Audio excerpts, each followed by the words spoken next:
Imran Khan jail में बैठे हुए भी बहुत खतरनाक साबित हो रहे हैं।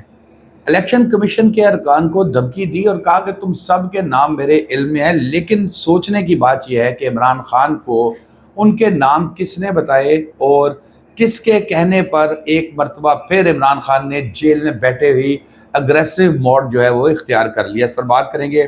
फैज़ाबाद धरना केस में तो फैज़ हमीद साहब ने लगता है कि वो ऐसे ऐसे करके हाथ अपने झाड़ लिए हैं और मामला अब खाकान अब्बासी साहब की कोर्ट में फेंक दिया बॉल उन्होंने। इस पर बात करेंगे। और तहरीक इंसाफ में इख्तलाफात शुरू हो चुके हैं। शेर अफजल मरवत अपने चेयरमैन के साथ ही सीधे हो गए हैं। वो कहते हैं उसे क्या पता हो। इस पर बात करेंगे। तहरीक इंसाफ तो ज़ुबान पे मुसलसल आ गया। और एक और आपसे बड़ा मुकालमा भी आज शेयर करूंगा जो दो बड़ी शख्सियात के दरमियान में है और मामला चल रहे हैं कि दोनों के दरमियान में गुफ्तगू क्या हुई मुल्की हालात पर।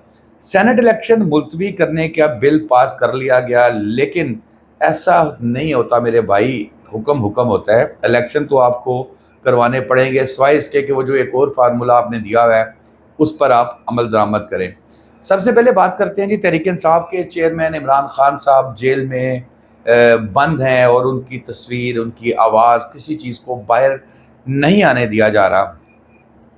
इलेक्शन कमीशन के लोग जेल ट्रायल के लिए जाते हैं उनके पास और उन्हें भी समझ है कि अब ये जुडिशल अफसरान तो है नहीं, तो खान साहब बिल्कुल सीधे हो जाते हैं और उनको बाकायदा बुरा भला कहना शुरू कर देते हैं और कहते हैं कि तुम सब के नाम भी मुझे पता है, तुम लोगों के डेजिग्नेशन भी मुझे पता है और तुम्हें यहाँ किसने भेजा मुझे ये भी पता है, और बाद में वो तुम्हें बचाने के लिए नहीं आएगा।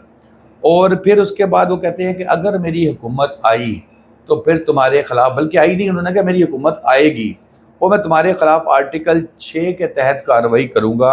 और ड्यूटी लगाई थी उसने, फिर मैंने ड्यूटी भी लगा दी है।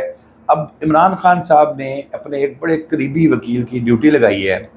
उन्होंने कहा भी कि जो जितना उछल रहा है ना, चाहे वो किसी भी इदारे में बैठा है, उसका नाम और उसकी हरकतों सकनात पे आप एक रिपोर्ट साथ साथ बनाते रहें, वो आप मुझे देते रहें और मैं फिर उसके बाद आपके साथ जो है जब हमारी हुकूमत आएगी तो फिर मैं उसके साथ देखूंगा। और ये एक वकील साहब बड़ी मुस्तैदी के साथ ये ज़िम्मेदारी अपनी जो है वो निभा रहे हैं और उन्होंने ही इमरान खान साहब को उन चारों मेंबर्स के जो है वो नाम भी दिए हैं, डेजिग्नेशन भी बताए हैं और ये भी बताया है कि जनाब आप हल्की फुल्की अगर उनकी मौसीकी कर लेंगे तो खैर है, कोई मसला नहीं है, कोई फौरी तौर पर सज़ा बढ़ने का चांस नहीं है, वो जुडिशल अफसरान नहीं है।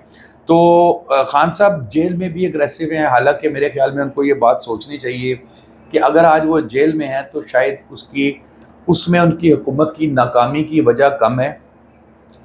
उनका जो अग्रेसिव मोड है, जो उनके चाहने वाले पसंद भी करते हैं और वो उनकी जेल में होने की ज़्यादा वजह है और वो अभी तक उसी पे कायम है।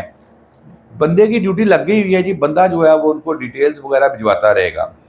फैज़ाबाद धरना केस में जनरल फैज़ हमीद रिटायर्ड ने अपना जवाब जमा करवा दिया और उन्होंने कहा जनाब मैं तो निर्दोष हूँ महाराज, मेरा तो कोई ताल्लुक ही कोई नहीं, मैं तो मासूम। मैंने जो कुछ किया, मैंने दो धरने वाले जो थे लब्बैक वाले, तरीके लब्बैक वाले, इनके साथ मुज़ाकरात मैंने तो उस वक्त की हुकूमत के कहने पे किए। अच्छा, अब ये एक ऐसा पॉइंट है कि जिसके ऊपर वो साबित नहीं कर सकते कि किसी ने ज़ुबानी हिदायत दी, किसी ने कोई रिटन दिया, क्योंकि कोर्ट तो फिर मानेगी कि फैज़ हमीद साहब वो आप रिटन ऑर्डर दें जहाँ पर आपको ये कहा गया था कि आप बैठ के खाकान अब्बासी साहब की तरफ से कि भाई आप बैठे और इनके दरमियान राजीनामा कराएं, सुलह कराएं। क्योंकि ऑफिशियल काम जब भी कोई भी किया जाता है तो वो रिकॉर्ड कैसे, उसकी पूरी फाइल बनती है, समरी बनती है, वो एक डिपार्टमेंट दूसरे डिपार्टमेंट और फिर ला के उनको दिया जाता है। और अगर कोई किसी किस्म का वर्बल हुक्म दे और ख़ास तौर पे जो DGI हैं उनको हुक्म दे, तो ऐसे थोड़ी है कि फ़ोन पे कॉल करके क्या तुम दे हो तो तुम था, उन्होंने कहा छोड़ दो तो छोड़ दिया। तो बहरहाल उन्होंने अपनी तरफ से कोशिश की है, उन्होंने तमाम इल्ज़ामात की तरदीद कर दी है और उन्होंने कहा कि भाई जो कुछ किया मैंने हुकूमत के कहने पे किया था। अब ये एक नया पेंडोरा बॉक्स खुल गया है। क्या खाकान अब्बासी साहब को वो कमीशन तलब करेगा जो इसकी इंक्वायरी कर रहा है फैज़ाबाद धरना केस की। अगली खबर है जी, मैं असल में स्पीडी इसलिए कर रहा हूँ कि आखिर में जो मुकालमा है ना दो बड़ी शख्सियात के दरमियान में, वो ज़रा बड़ा लंबा है तो बड़ा दिलचस्प है, तो मैं चाह रहा हूँ कि उसके ऊपर आप लोगों को वो सारे लाजमी सुने। पी टी आई में इख्तलाफात हैं जी, सामने आना शुरू हो गए हैं। शेर अफजल मरवत साहब इमरान खान साहब से बाहर के निकलते हैं मिल के, गौहर साहब बाहर मिल के निकलते हैं जो कि चेयरमैन है। गौहर साहब अलहदा अपनी दुकान खोल लेते हैं प्रेस कॉन्फ्रेंस की, मरवत साहब अलहदा खोल लेते हैं और आवाज़ें लगनी शुरू हो जाती हैं कि असली और देसी घी की जो है तरीके इंसाफ वो यहीं पर ही है, आ जाएँ। शेर अफजल मरवत साहब कहते हैं कि जी वो मैं सीनियर नायब सदर हूँ और इमरान खान साहब से मिल के आया हूँ, बात करके आया हूँ, इसीलिए मैं आपसे प्रेस कॉन्फ्रेंस कर रहा हूँ। गौहर साहब के इल्म में ये बातें नहीं हैं, गौहर साहब को क्या पता। अच्छा, अब एक तरफ एक चेयरमैन है और इमरान खान साहब का इंतहाई काबिल एतमाद आदमी है, ग्रंटर्स हैं बीच में, वो बात कर रहे हैं। शेर अफजल मरवत साहब का तो मुझे नहीं पता कि कौन उनका ग्रंटर है। हाँ, वो अलीमा बाजी लॉबी और वो जो है वो पिंकी बाजी जो है वो उनकी जो एक हरारकी बनी हुई है, लॉबी बनी हुई है, उसकी सपोर्ट तो बिल्कुल उनको है। लेकिन ये छोटी छोटी चीज़ें आपको पता ही है, मैं पहले भी कई मरतबा कह चुका हूँ कि हामिद खान साहब हो गए, गौहर साहब हो गए और फिर अली ज़फ़र साहब हो गए, ये जो थोड़े से पढ़े लिखे इंटेलेक्चुअल से लोग हैं ना, ये थोड़ा सा साइड पे हैं। शेर अफजल मरवत साहब ज़रा झटके से हैं, तो वो मजाक में भी आपको पता है वड़ गया वगैरह करते रहते हैं, तो वो ज़रा थोड़ा सा डिफरेंट हैं, साइड पे हैं। तो ये इख्तलाफात आगे शिद्दत इख्तियार करते जा रहे हैं। चौथी खबर है जी, सेनेट के इलेक्शन में जो है ना वो एक करारदाद मंजूर की गई है जिसमें उन्होंने कहा है कि इलेक्शन को मुलतवी कर दिया जाए। ठंड बड़ी होगी, बड़े ऐसे इलाके हैं जहाँ पे वोट डालने आया ही नहीं जा सकता और इलेक्शन को फ़िलहाल कुछ अरसे के लिए मुलतवी कर दिया जाए ताकि मौसम थोड़ा सा बेहतर हो। तो फिर बाद में कहेंगे गर्मी बढ़ी है, फिर कहेंगे फिर सर्दी शुरू हो गई है। लेकिन मैं आपको एक पॉइंट ये बिल्कुल बड़ा क्लियर बता दूं कि इस तरह की करारदादें मंजूर होती हैं, उसको हम अपने सोशल मीडिया पर, उसको हम अपने टीवी चैनल्स के ऊपर, तो बहुत से लोगों के बीपर्स दे के उसके ऊपर कई घंटे हम अपने गुजार सकते हैं। लेकिन अगर आपको याद हो तो आपको पता है जब बंदयाल साहब की अदालत थी तो तब भी बड़े करारदादें पास होती थी सुप्रीम कोर्ट के ख़िलाफ़, तो कोई फ़र्क नहीं पड़ा। बंदयाल साहब ने तो अपने तमाम बातें और हुक्म उसी तरह वो देते रहे थे, कोई फ़र्क नहीं पड़ा था। तो इस करारदाद का भी, एक तो होती है ना करारदाद मंजूर होना, एक होता है कानून पास होना। सेनेट का काम है कानून पास करना। अब अगर सेनेट किसी तरीके से फ़िलहाल तो ज़ाहिर है पूरा हाउस ही पूरा नहीं है, ये कानून पास कर दे कि इलेक्शन 8 फरवरी को नहीं हो सकते, तो फिर सुप्रीम कोर्ट कहेगी कि यार हमने तो खुद कहा था कि सुप्रीम कोर्ट की बालादस्ती है, सॉरी पार्लियामेंट की, इसलिए आप जो उन्होंने फैसला किया वो किया। अब ये करारदाद कोई मैटर नहीं करती। लेकिन अगला फार्मूला हो सकता है जो मैं आपको पहले भी कह चुका हूँ कि चीफ इलेक्शन कमिश्नर साहब और 3 मेंबर्स जो हैं उनके रिज़ाइन कर देंगे और इलेक्शन को मुलतवी कर दिया जाएगा, उससे तो वो हो सकता है। अब आ जाते हैं जी आखिर में, जिसके लिए मैंने आपको स्पेशली रोक के रखा हुआ है। मैं यहाँ पढ़ता जाऊँगा और आपने सुनते जाना है। मुकालमा है 2 बड़ी शख्सियात के दरमियान में। अदालतें क्या कर रही हैं? 9 मई के किरदारों को रिलीफ दिया जा रहा है।